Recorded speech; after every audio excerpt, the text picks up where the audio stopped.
manis. Siap, Pak Norman silakan. Anda punya beberapa hal yang perlu diperhatikan terkait dengan realisasi DP 0% Anies Sandi ini. Nihil lah, saya anggap itu nonsen. Saya berani iris kuping saya. Ini beda ya. Kenapa, Pak? Ya, kalau ini bisa orang terwujud, swasta sudah bisa kok. udahlah, coba kita lihat. Apa sih, Pak? Karena saya menganggap Anies Anda sentimen pribadi atau mungkin secara hitung-hitungan? Oke. Sepanjang jalan ke Cibubur sudah banyak Anies itu. dan Rumah apa, DP dan 0. Andi. Ayo kita sama-sama membangun. Oke, betul. Sekarang Saya dilakukan. akan lanjutkan yang sudah bagus. Enggak, yang bagus tuh yang mana? Yang mana? Lu sendiri aja lu. Apa yang Pemilihan Anies kan. Oke, Pak. Lanjut, Pak. Fokus, Pak. Kembali ke laptop. Kembali ke laptop. Pertanyaannya Pertama, satu bicara rumah lapis. bukan yang bagus tuh yang mana yang bagus? Nah, Anda keberatannya di mana saja? Anda punya poin-poin yang kelihatannya tidak Sebenarnya ini belum bisa dibicarakan. Tapi keburu masyarakat tadi janjinya Anies. Itu persoalannya. Ya wajar dong, Pak, janji kampanye. Nah, Oke. ini masih malakama urusannya. Anies sedang melaksanakan APBD yang sudah diketok palu. Masih APBD-nya Ahok.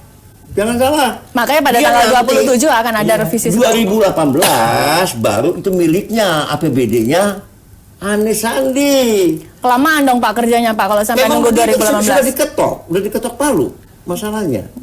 Oke, siap. Nah, itu persoalannya. Baik, Mas Widodo tadi Pak Yayat memberikan ada beberapa hal yang perlu diperhatikan terkait dengan jangan sampai dana sudah turun tidak terserap. Ya, jadi begini, kalau mengenai masalah lahan, itu ternyata kami di tim itu juga banyak sekali yang menawarkan lahan kita juga, tapi itu harus diverifikasi keabsahan dari surat-suratnya, sertifikatnya dan lain sebagainya. Yang kedua, Mas, tapi kalau iya. orang banyak nawarkan lahan, Iya. kalau Anda lihat wah, harganya kan murah, itu lahannya cukup strategis nggak? cukup strategis ya. Yang jelas di Jakarta. Siap. Cukup Kalau strategis. di Jakarta, Yang kedua sudah ada beberapa investor yang menawarkan. Jadi itu nanti bukan hanya semuanya nanti akan dibiayai oleh pemerintah. Investor pun sudah banyak yang berminat untuk membiayai. Investor nanti kerjasama dengan kontraktor di dalam membangun ini. Sehingga itu nanti bisa dibangun. Artinya tidak akan 100% ini nanti akan mengambil dari APBD. Ada, pasti ada. Karena kita nanti juga kita sudah memikirkan bagaimana nanti mekanisme yang 15% itu uang muka. Itu kan kita sudah juga memikirkan bagaimana ada lembaga penjamin uang muka. Seperti kalau di proyek-proyek PU kan juga sudah banyak itu asuransi penjamin. Itu sudah business as usual seperti itu. Jadi sudah biasa. Tadi Pak Yayat memberikan perhatian ketersediaan lahan. Jangan sampai ini mimpi, tapi nanti jangan-jangan lahannya nggak dapat. Tadi kan lahan lahan ada, tapi harga masuk. Harga masuk. Kita sudah Senin verifikasi. Ya tetap kalau harga kita sudah batasi itu antara kita berkisar tidak akan lebih dari 6 juta. Kita pengennya dan itu penawaran ini menarik menyangkut harga karena setiap lokasi akan berbeda. Sebetulnya begini, FLPP itu bisa misalnya rumah dengan 144 sampai 150 juta. Itu kalau FLPP ini kita mungkin nggak semua orang fasilitas likuiditas fasilitas likuiditas pembiayaan perumahan yang disediakan oleh pemerintah. Itu supaya dia marginnya tertutup dari itu memang harus cari tanah kisaran di bawah 200.000. Misalnya untuk harga 144. Nah, sekarang kalau dengan harga 350 juta, itu tentu akan dilihat flat nggak tanah ini dengan kelayakan yang 6 juta. Kira-kira luasnya sudah ketahuan 350. Itu minimal pasti rumah susun. Kalau kita rumah susun, pasti ini rumah susun. 21, 36, 45 meter jadi persegi, Mas. kalau kita mengadakan lahan yang baru itu artinya rumah susun. Tapi kalau relokasi tadi, misalkan orang di situ akan ditata, itu akan bisa seperti tadi rumah lapis atau rumahnya bisa tetap seperti rumah yang dia miliki, tapi penataannya akan lebih baik.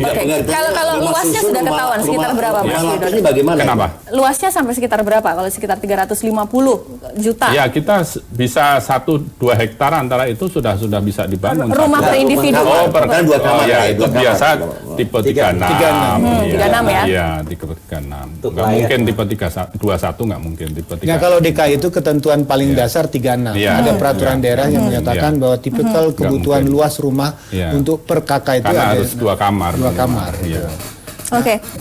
Pak, yang kadang kan ketika ada rumah murah yang selalu dikhawatirkan adalah ada calo. beli kemudian nanti ya, ini sebetulnya untuk kalau orang di lain rumah lagi. susun sewa yang belajar dari kasus zamannya Pak Ahok itu ya? memang harus diteliti. Apalagi To be name, to be address itu sesuai. Nah, di sini kan ada perjanjian.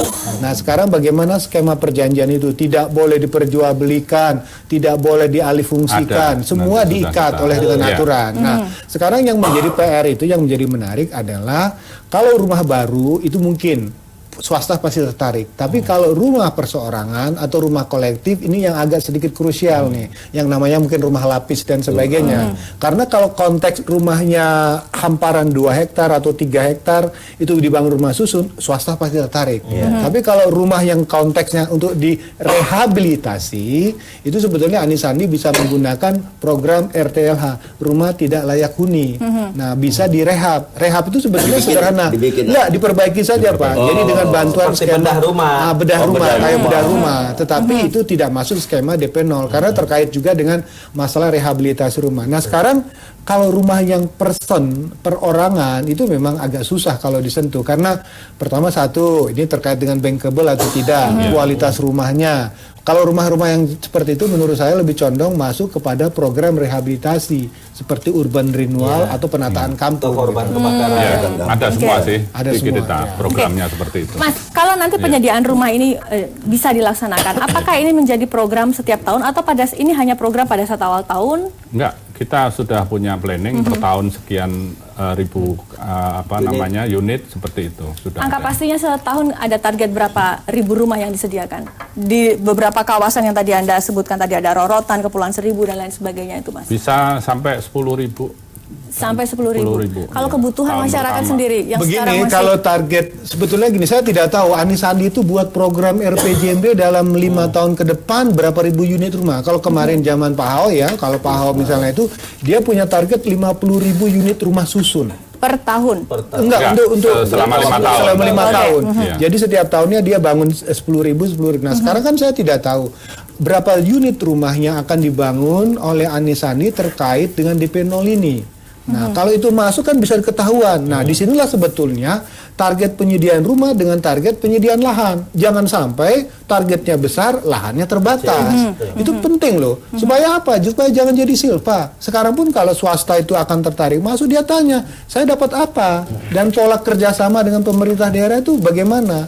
Dalam hal ini kalau memang unit penyediaannya dari swasta nawarkan tanah dengan harga 6 juta, itu pure bisnis. Tapi kalau dengan masyarakat, dibeli oleh pemerintah daerah, kemudian itu kan aset pemerintah daerah, bisa saja ditunjuk badan usaha milik daerah untuk membangunnya. Tapi sekali lagi saya mengatakan, hal yang paling penting kita catat adalah satu, terkait siapa yang menjadi sasaran program itu. Nah, dulu sebetulnya ini beda tipis Bang Dorman dengan programnya Pak Ahok waktu rumah untuk keluarga muda yang pernah target. Jadi kan di Jakarta ini ada kelompok milenial nih. Nah, menurut saya juga sangat penting jangan sampai salah sasaran.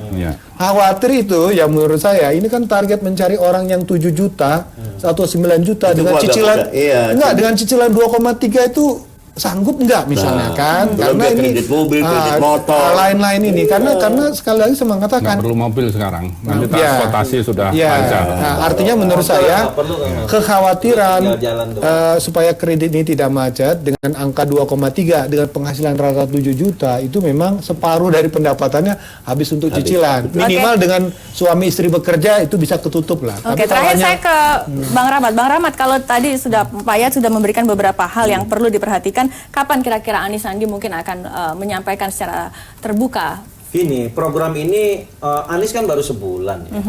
Jadi program ini memang program boleh dikatakan ini program besar, bukan program main-main. Ini menyangkut hajat hidup rumah yang layak untuk masyarakat Jakarta. Jadi walaupun studi kelayakan mengenai program ini sudah lama dirancang, nah setelah dilantik jadi gubernur dan wakil gubernur ini harus dimatangin. Saya setuju dengan Kang Yayat. Banyak faktor yang perlu diperhatikan. Tapi ingat, yang paling penting adalah goodwill dari seorang gubernur dan wakil gubernur menyiapkan rumah hak milik untuk masyarakatnya, terutama menengah ke bawah. Itu yang harus kita dukung. Baik, kita akan kembali saat lagi. Tetap bersama kami, saudara, di Saling Silang.